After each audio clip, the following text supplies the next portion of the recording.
Welcome everyone to the newly renovated Scotiabank Saddledome in Calgary, Alberta. We are live here with TWA's Battlefront.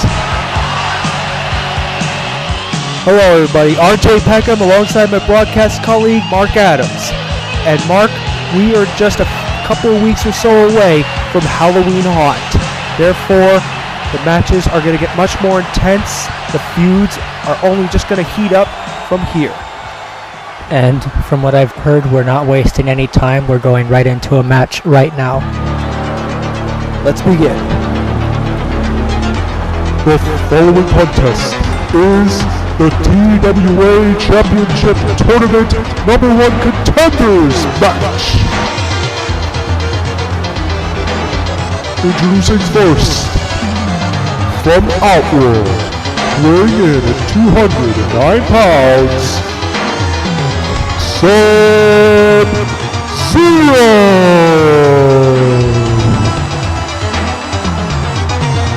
Well, Sub-Zero appears to have gone back to a more simple blue garb. He's got new music too.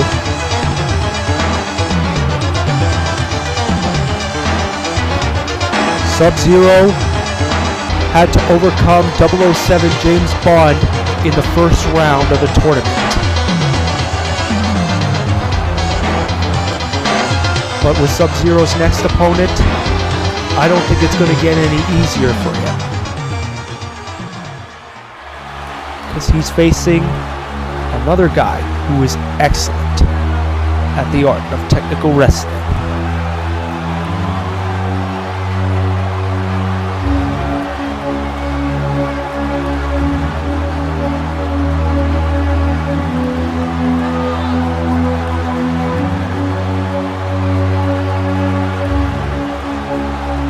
And his opponent, from parts unknown, weighing in at 247 pounds, Nazareth.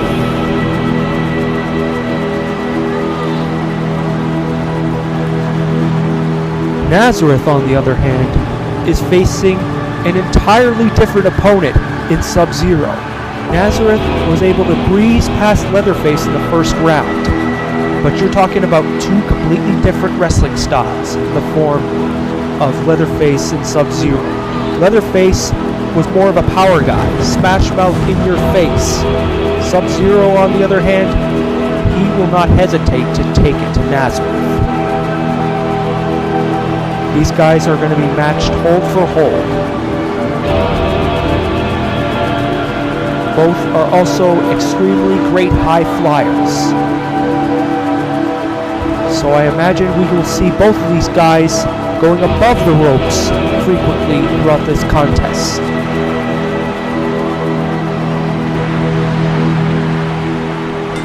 And here's the bell.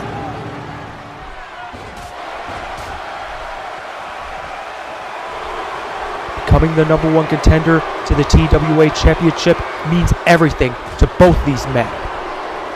Neither of these guys have become world champion yet in their illustrious TWA careers. Nazareth had the honor of being the very first Universal Champion in our federation, whereas Sub-Zero, a former tag team title holder in his own right.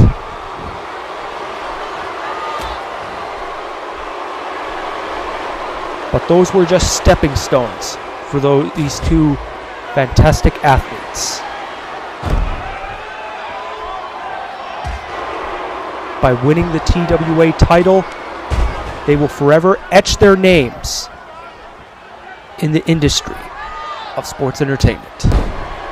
Okay, are you done telling the tale of the tape? We've got a match going on, and there's already been some fantastic moves.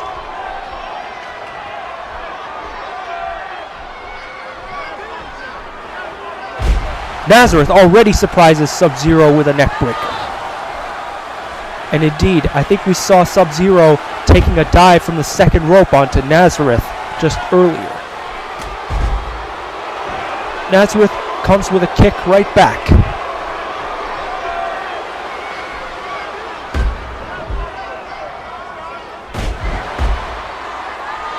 Nazareth, not only a great wrestler, but also a great strategist.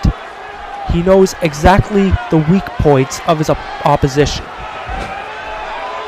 Like I've said before, he's the total package.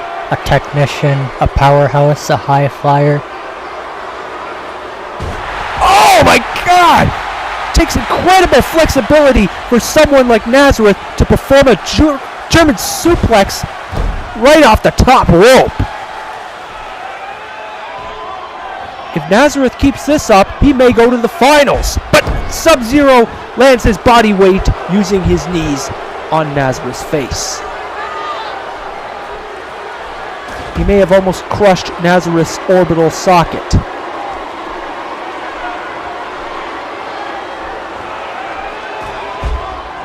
Sub-Zero keeps using those knees.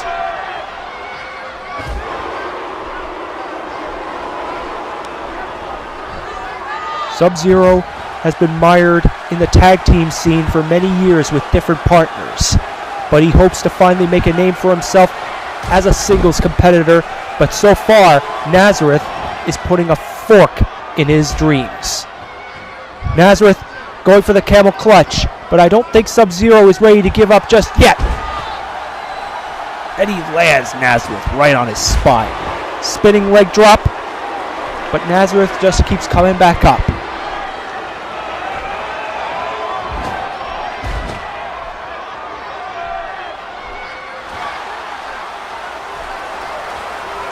Matches between Sub-Zero and Nazareth are like a throwback for these Canadian wrestling fans here at the Scotiabank Saddledome in Calgary.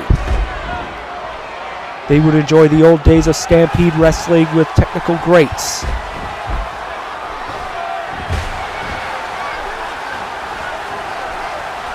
Oh, Sub-Zero and Nazareth. Neither man got the upper hand once they bumped into each other. Neither man stays off this vertical base for very long. There's a knee, but Nazareth almost punches a little below the belt, and there's a DDT. Oh, I wonder where he's going. Nazareth knows what's on the line here. He knows not to get counted out.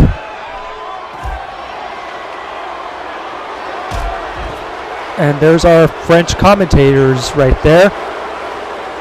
They got half of their table torn apart by Nazareth, but nothing was made of use.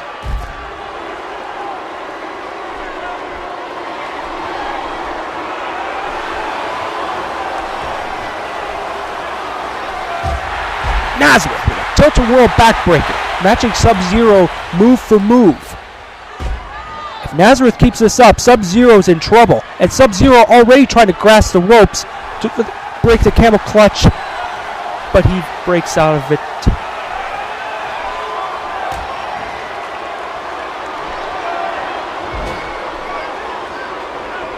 These two could go all night.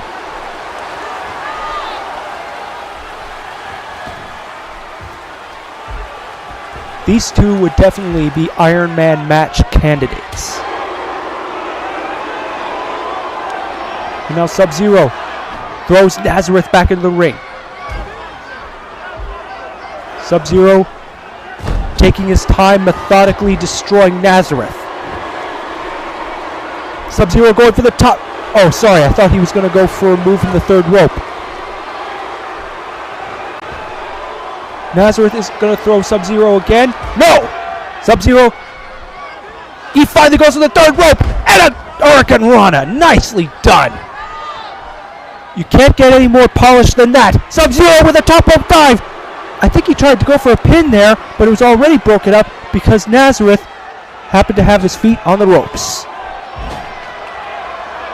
And now Sub-Zero going for the third rope to catapult with a bulldog and lands right on Nazareth's head.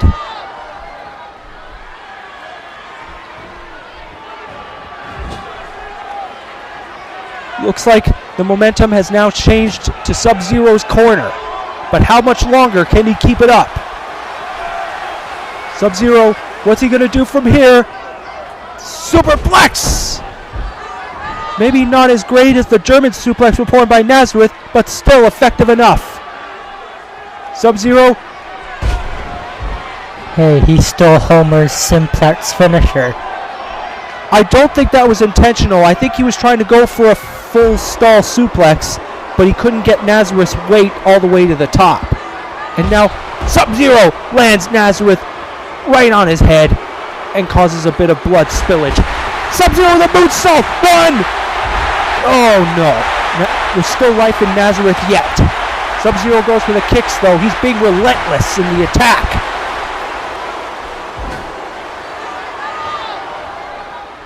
And now Sub-Zero goes for another Bulldog, trying to keep that wound fresh. There's another pin, 1. And Nazareth, once again, gets the shoulder up.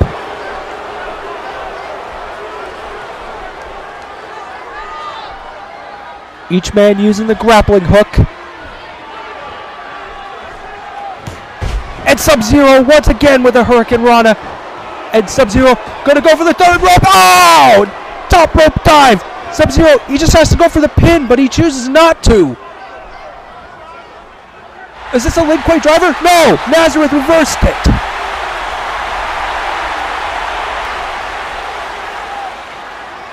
There's no telling who's gonna win and go to the finals here. Referee Charles Robinson almost got caught in the line of fire, but Nazareth uses this as his opening. And Sub-Zero is thrown out of the ring. Nazareth 360 over the top rope.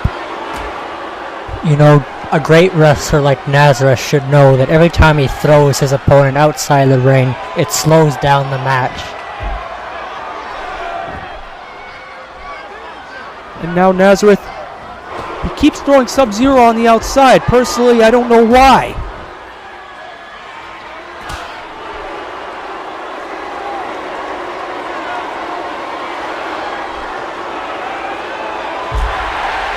Sub-Zero throws Nazareth right into the guardrail, but I think Nazareth was just playing possum. He was just luring Sub-Zero in.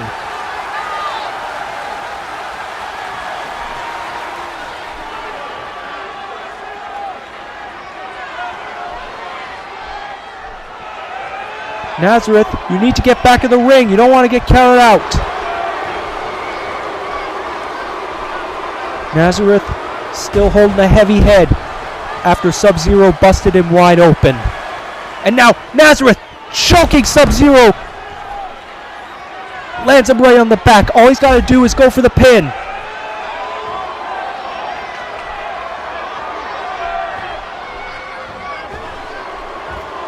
Once again, Sub-Zero placed on the outside. And Nazareth, he nails the vengeance right on Sub-Zero, but it's on the outside. You should try to get him in the ring.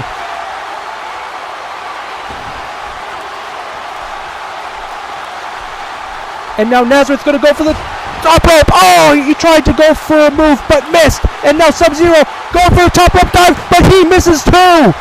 No one's telling who has the momentum now. Nazareth going to go for the third rope, and he lands it. This could be it. All he's got to do is pin him, but no. There's another Hurricane pin. There it is. 1, 2. Oh, Sub-Zero reverses it, but Nazareth is too close to the ropes. Damn, I thought Nazareth had it right there. And now Sub-Zero catches Nazareth off guard. Lin Kuei driver. Bringing him away from the ropes. Sub-Zero's got the pin. 1, 2, 3. Sub-Zero is on his way to the finals. Who's your winner? Sub-Zero! Well, aside from a few unnecessary trips to the outside of the ring, I would consider this a match of the year candidate. Both of these athletes have nothing to be ashamed of. They put on a hell of a match.